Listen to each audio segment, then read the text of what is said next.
बांग्लादेश पर हिंदुओं पर हो रहे अत्याचार के विरोध में प्रदर्शन करने पर इस्कॉन के चिन्मय कृष्ण दास प्रभु को गिरफ्तार कर लिया गया। बांग्लादेशी मीडिया रिपोर्ट में दावा किया जा रहा है कि चिन्मय कृष्ण दास प्रभु को ढाका एयरपोर्ट पर हिरासत में लिया गया है। इस्कॉन के चिन्मय कृष्ण दास प्रभु ने 22 नवंबर को बांग्लादेश के रंगपुर में हिंदुओं के समर्थन में रैली की थी। माना जा रहा है कि इसी की वजह से चिन्मय कृष्ण प्रभु पर यह कार्रवाई की गई है। इस रैली में हिंदुओं पर हो रहे हमलों का विरोध किया गया था।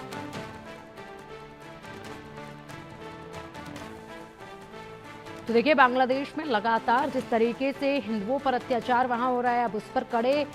कदम की बहुत सख्त जरूरत है, क्योंकि चिन्मय प्रभु ने हिंदुओं के पक्ष में रैली निकाली तो उनके साथ जिस तरीके से किया गया, उन्हें गिरफ्तार किया गया, ये बड़े सवाल खड़ा करते हैं। बांग्लादेश सरकार इस तरफ किस दिशा में अपना रुख अपना रही है, ये भी साफ तौर पर देखा जा रहा है। एक तरफ तो बांग्लादेश में जिस तरीके से पाकिस्तान के साथ दोस्ती का हाथ बढ़ता नजर आ रहा है, तो वहीं दूसरी तरफ बांग्लादेश लगातार हिंदुस्तान को ललकारता हुआ नजर आ रहा है। जिस तरीके से वहां पर पिछले कई महीनों से हिंदुओं पर जो अत्याचार देखा जा रहा है, शेख हसीना जब से यहाँ पर भारत में शरण लेने के आई हैं, तब से लगातार वहां पर हिंदुओं के घरों में पहले जाकर तोड़फोड़ की गई, उसके बाद हिंदुओं के साथ जो बर्बरता की गई वो तस्वीरें सामने आई, और अब एक बार फिर से यहाँ पर चिन्मय प्रभु को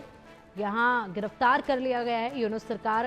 पर लगाया था हिंदुओं को बांटने का आरोप इन्होंने, और एक यात्रा निकाली थी, उस वक्त ये एक्शन इन पर लिया गया और इन्हें गिरफ्तार कर लिया गया। ऐसे में लगातार बांग्लादेश की जो सरकार है, जो अंतरिम सरकार है, यूनुस सरकार जो है, जिनको यूनुस को शांति का नोबेल प्राइज भी दिया गया है, लेकिन बावजूद इसके उनका बांग्लादेश में जो हालात इस वक्त बने हुए हैं, खास करके हिंदुओं को लेकर, वो कहीं काबू होते नजर नहीं आ रहे हैं, जिस पर बड़े सवाल लगातार उठ रहे हैं। और ऐसे में अब ये एक और मामला सामने आया जब इस्कॉन के चिन्मय प्रभु को गिरफ्तार कर लिया गया, क्योंकि वो यहाँ पर एक यात्रा निकाल रहे थे हिंदुओं के पक्ष में। जिस तरीके से हिंदुओं पर अत्याचार हो रहा है उसका विरोध वो कर रहे थे, क्योंकि लगातार ही इस्कॉन टेम्पल में भी घुसकर जो तोड़फोड़ की गई थी, वहाँ की चीज़ों को जिस तरीके से नुकसान पहुँचाया गया था, उस वक्त भी कोई एक्शन जो है वो देखा नहीं गया था। हालांकि